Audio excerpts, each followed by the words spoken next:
Chioma woke up to the sound of shouting downstairs. Her heart raced. She quickly slipped on her slippers and hurried down the stairs. In the kitchen, Zara was standing with her school bag on, yelling at Nathan. "Zara, what's going on?" Chioma asked softly. Zara turned to her, eyes full of anger. "You're not my mom. Stop pretending." The words hit Chioma like broken glass. Her hands shook. Nathan froze, not knowing what to say. The air in the room felt heavy. Zara grabbed her bag and stormed out, slamming the door so hard the windows rattled. Chioma stood there, unable to move. Her legs gave way, and she slowly sank to the floor. Tears filled her eyes. Her voice broke as she whispered to herself, 13 years, and she still won't call me mom. Nathan tried to reach out, but she didn't respond. She opened her wallet and took out an old, faded photo baby Zara, just 6 months old, sleeping peacefully in her arms. Chioma's tears fell onto the photo. She pressed it to her chest and sobbed quietly.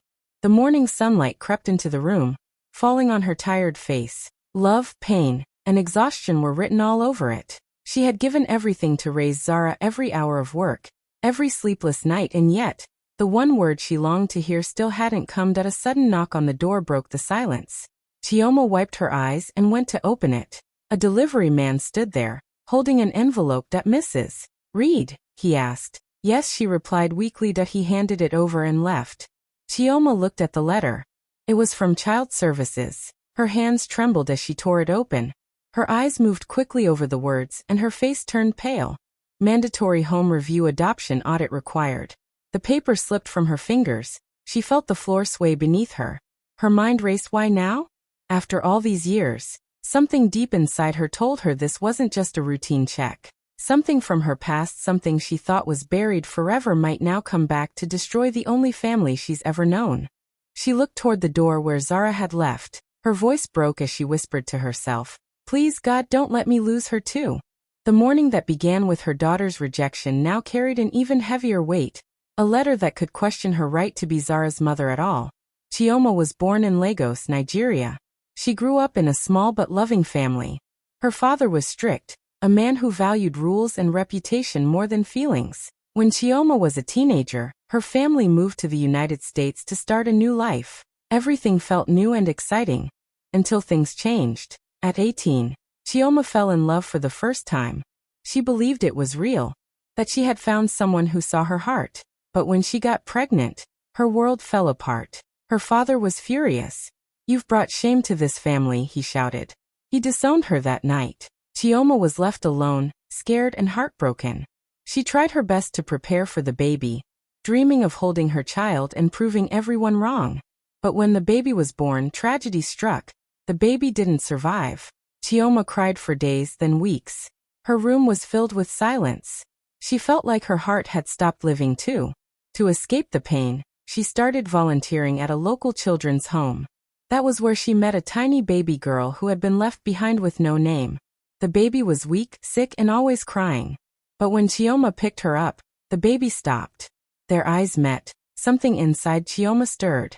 The social worker noticed how attached she was becoming and warned her gently. "You're too young, Chioma. You're still grieving. Think carefully." But Chioma looked at the baby and whispered, "She's the only person who ever needed me." Against all odds, she went through the long process and adopted the baby. She named her Zara, meaning princess. That day, she promised herself she would love Zara with everything she had, no matter what. Years passed. Chioma worked hard as a nurse to give Zara a good life. She worked long shifts, sometimes nights and weekends, just to pay the bills and make sure Zara never felt the hunger or loneliness she once did. But over time, the love that once felt simple became harder. Zara grew up smart, strong-willed, and full of questions. Lately, those questions had turned into walls between them.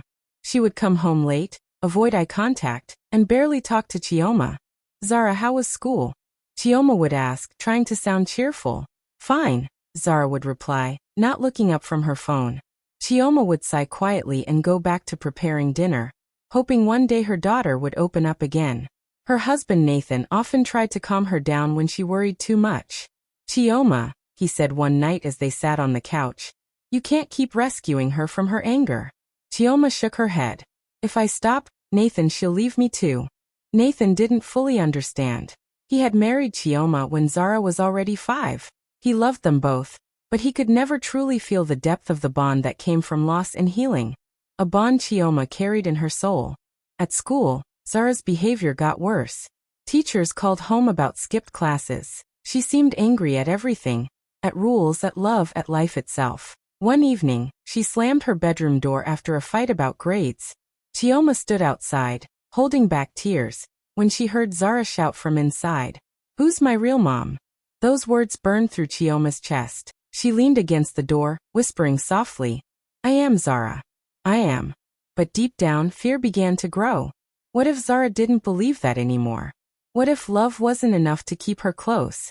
Chioma tried to hold on, cooking her favorite meals, buying little gifts, writing notes for her lunchbox.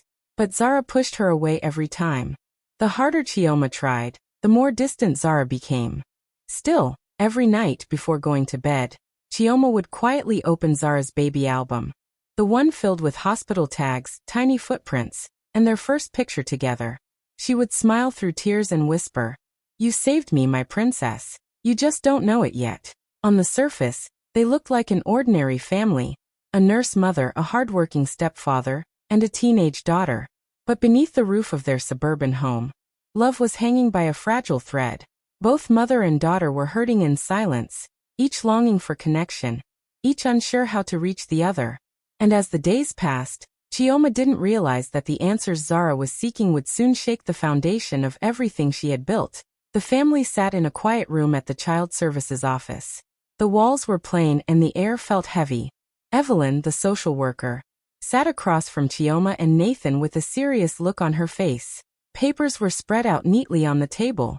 "Thank you for coming," Evelyn began softly, but her tone was firm. "We've been asked to re-verify the adoption documents from 13 years ago. Some inconsistencies were flagged in the system." Chioma blinked, not understanding at first. "Inconsistencies?" she repeated. "That's impossible. I did everything legally." Evelyn nodded calmly. "I understand, Mrs. Reed.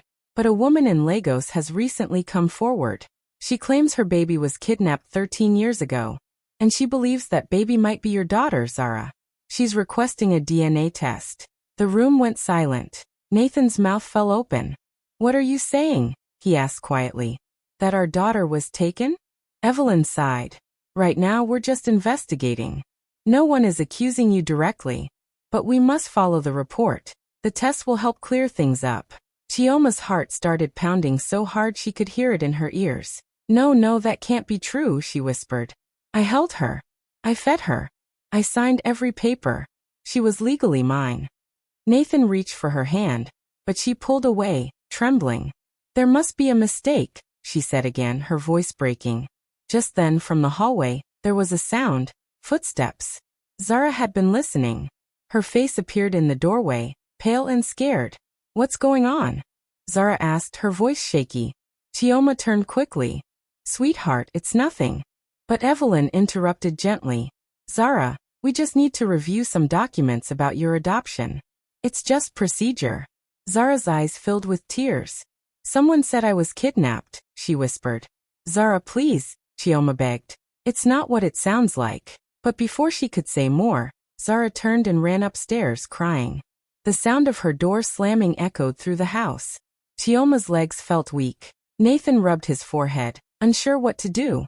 Evelyn gathered her papers and stood up. "I'll be in touch," she said softly. "Please stay calm.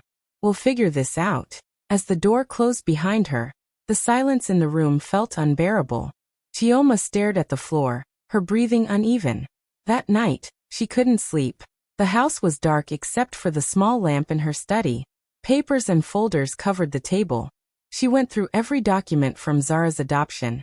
Certificates, forms, medical reports. Her hands moved faster, her heart pounding harder. "It has to be a mistake," she whispered to herself. Everything was real. It was real. Then suddenly she stopped. One of the papers looked different. An old signature, smudged, not matching the rest. Her eyes widened. No, this can't be," she said under her breath. She pulled the paper closer, comparing it to the others. The names and numbers didn't match perfectly. Someone else had signed it. Her hands began to shake. "Oh my God, what did I miss?" she whispered. Tears blurred her vision as she stared at the document that could destroy everything she had built. Nathan came downstairs and saw her surrounded by papers. "Chioma, it's almost midnight. What are you doing?" She looked up, her face pale. "There's something wrong, Nathan. One of these papers, it's not mine. The signature, it's different." Nathan frowned. "Are you sure?" Chioma nodded slowly, tears streaming down her cheeks. What if this woman is telling the truth? What if Zara was never supposed to be mine? Nathan knelt beside her. "Hey, don't say that. You've raised her. You're her mother, no matter what." But Chioma couldn't hear him anymore. Her world was spinning. The life she had built with love, sacrifice, and hope now felt like it was standing on fragile ground, ready to crumble with one truth she never saw coming. In that quiet room, under the dim light, Chioma clutched Zara's baby photo to her chest and whispered, "Please, God, don't let me lose her." The investigation deepens over the next few weeks. The house that once felt warm and full of laughter now feels cold and silent. Zara barely talks to Chioma anymore. She eats in her room, ignores her texts, and slams doors whenever Chioma tries to talk. One evening, as Chioma tried to prepare dinner, Zara walked into the kitchen, her face full of anger. "You lied to me," Zara shouted. "You took me from my real mom." Chioma froze, holding the spoon tightly. "Zara, please, that's not true." "You're lying," Zara cried. "You stole me. You knew I didn't belong to you." Chioma stepped closer, tears already forming. "No, baby, I saved you. You were." "Stop calling me baby." Zara screamed and ran upstairs, slamming her door. Chioma fell to her knees, her heart breaking.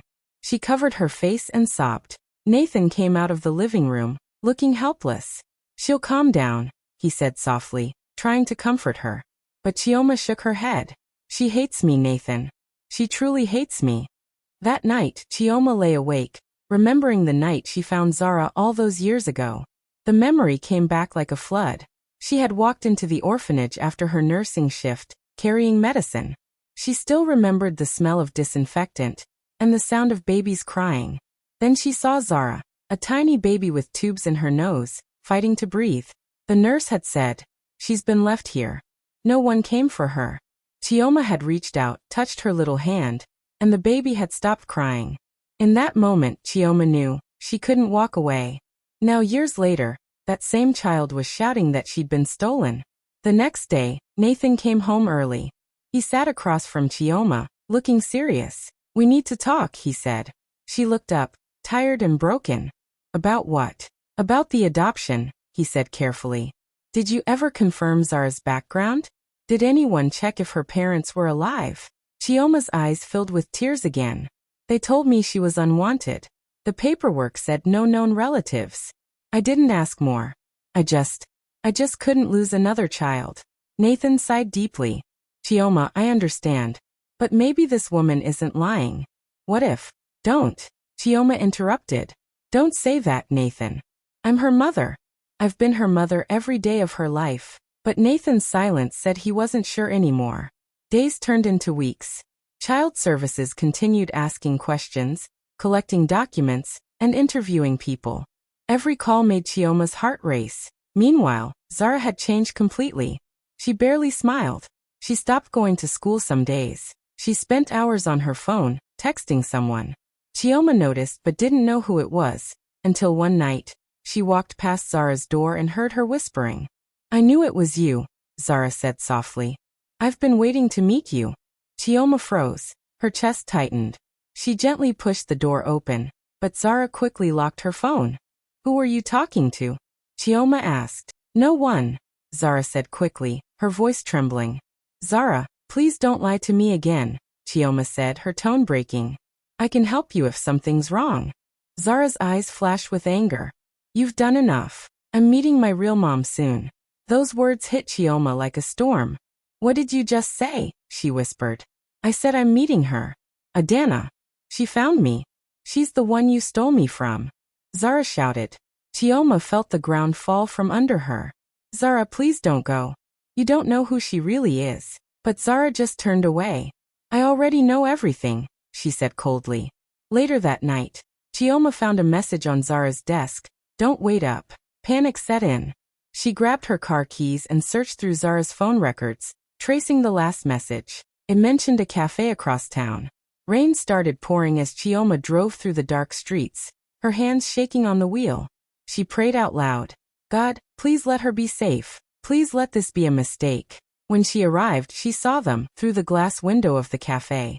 Zara was sitting at a small table, and across from her was a woman who looked strikingly familiar. She had the same brown skin, the same kind eyes, and even the same dimple Chioma had. For a moment, Chioma couldn't breathe. She stepped closer. The woman looked up and saw her. Their eyes met through the glass. Zara turned to and froze. Chioma slowly opened the door. Zara, she whispered. What are you doing here? Adana stood up calmly. You must be Chioma, she said softly. Chioma's voice shook. Who are you? I'm Adana, the woman said. You've raised my daughter for 13 years, and I think it's time I take her home. The cafe went silent. Chioma's heart stopped. Zara looked at both women, one she'd always known, and one who claimed to be her real mother. Chioma took a step forward, tears running down her face. Zara, please, we need to go home. But Zara hesitated, torn between two worlds. Adana reached out and gently touched Zara's hand. You don't have to be afraid anymore, she said kindly. Chioma's legs felt weak. Everything she had built, every dream, every memory, was slipping away in front of her eyes. Please, she whispered, her voice breaking. Don't take my daughter. Adana looked at her sadly but didn't answer. Zara stood still, confused, tears falling. I just want to know the truth, she whispered. And in that quiet moment, with the rain hitting the windows and Chioma's heart breaking, it became clear. Love alone might not be enough to hold her family together. The room was quiet and cold. Everyone sat in tense silence, waiting. It was the day of the child services hearing. The day the truth would finally come out. Chioma sat beside Nathan, her hands tightly clasped together. Zara sat a few seats away, looking nervous but calm. Adana sat opposite them, her eyes red from crying. Evelyn, the social worker, stood at the front of the room, holding a file. She looked at everyone before she spoke. The DNA test results are here, she said softly. Please remember, whatever we discuss today, we do it with respect. Chioma's heart pounded so loudly she could barely hear. Evelyn slowly opened the file. The DNA test confirms that Zara is. She paused for a moment, her voice steady but heavy. Not biologically related to Adana. Gasps filled the room. Adana's mouth fell open. No, she whispered. That can't be. They told me, they said. Evelyn continued gently. I'm sorry, Ms. Adana, but the results are clear. You are not Zara's biological mother.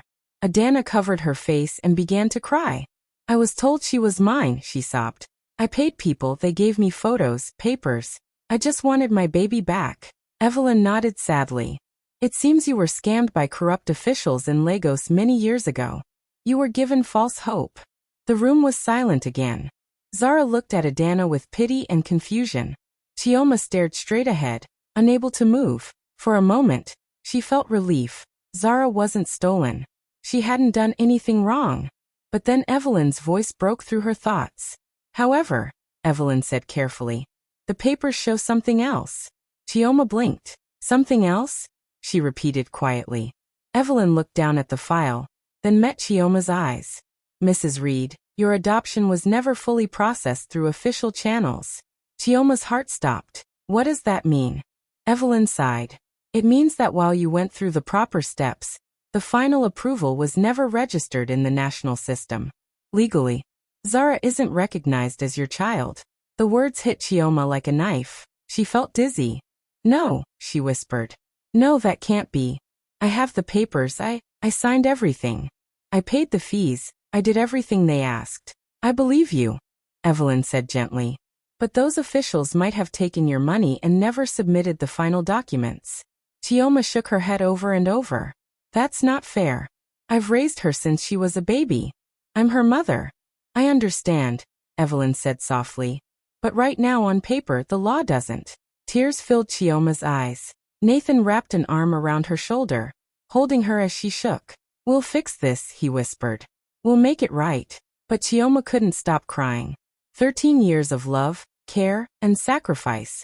all suddenly questioned by a missing signature. Across the room, Zara was crying too. She looked at Evelyn, then at Chioma. "So what are you saying?" she asked, her voice trembling. "That she's not my mom?" Evelyn hesitated. "Legally, not yet. But..." Before she could finish, Zara stood up, tears streaming down her face. "No. She is my mom," she shouted. "She's the one who raised me. She's the one who stayed when everyone else left. She's my mom." Everyone in the room froze. For weeks, Zara had refused to even speak to Chioma. Now, those words broke the silence like sunlight through a storm. Chioma covered her face and sobbed. Those were the words she had waited 13 long years to hear. Nathan held her tightly, whispering, "You see? She knows. She knows who you are." Zara ran to Chioma and hugged her. "I'm sorry, Mom," she cried. "I didn't mean all the things I said. I was just scared. I thought I didn't belong to you. But I do. You're my mom." Chioma hugged her back, crying so hard she could barely speak. "You'll always belong to me," she whispered. "Always." Even Evelyn's eyes were wet as she spoke again. "Mrs. Reed, I promise we'll help you fix this. You've already proven what being a mother means. It's not paperwork, it's love." Adana wiped her tears quietly. "I can see that now," she said softly. "She's where she belongs." The room stayed silent for a while. No shouting, no anger, just quiet tears and the sound of hearts beginning to heal. Chioma held Zara's face in her hands. "You called me Mom," she whispered, smiling through tears. Zara nodded. "Because that's who you are." For the first time in weeks, Chioma felt peace. The law might have questioned her, the world might have doubted her, but in that one moment, in her daughter's voice, she found the only truth that mattered. Chioma fought for legal custody again, but this time, everything was different. There were no secrets, no hidden papers, no fear. She stood before the court with full honesty and the support of her community. Her neighbors, church members, and even teachers from Zara's school came to speak for her. Everyone knew how much she had loved and cared for Zara all these years.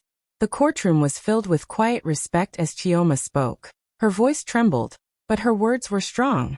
"I may not have given birth to her," she said, "but I have loved her every single day of her life. When she was sick, I held her. When she cried, I comforted her. When she fell, I lifted her up.